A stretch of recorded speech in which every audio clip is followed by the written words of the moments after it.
In this video, I'm going to show you how to change a slide size to A4 in Microsoft PowerPoint. Launch the PowerPoint app and take a blank presentation.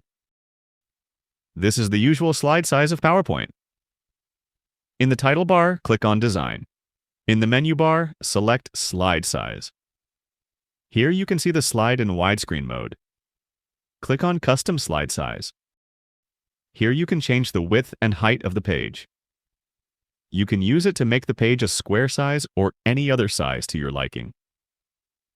The easiest way to change it to A4 sheets is to click on the Slide Size option.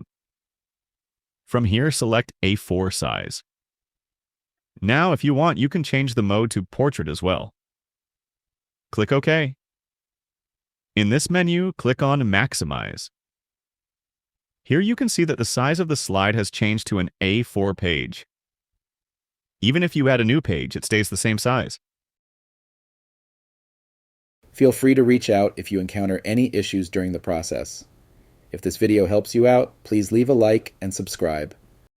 Comment below if you have any questions. If you need further assistance, consider hiring a professional using the link in this video below.